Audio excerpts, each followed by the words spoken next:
Gəl. Ged alsınlar. Onunla danış, nə olur Ha? dostlar? Dostum mən sizə. Elin qolun niyə? Yox, telefonum qırılar.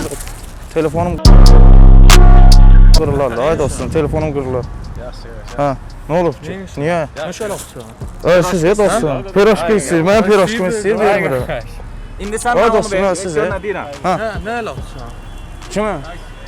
Onu ver mənə. Nəysə. Piroşkımı sizə pul vermişəm, bro.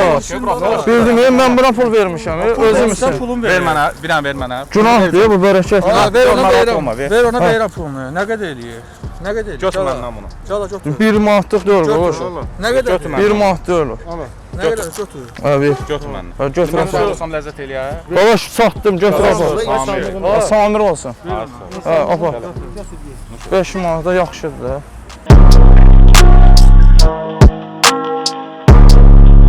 Niyə çəksən? Niyə çəksən? Çəkir, bizim qardaşım. Niyə çəksən?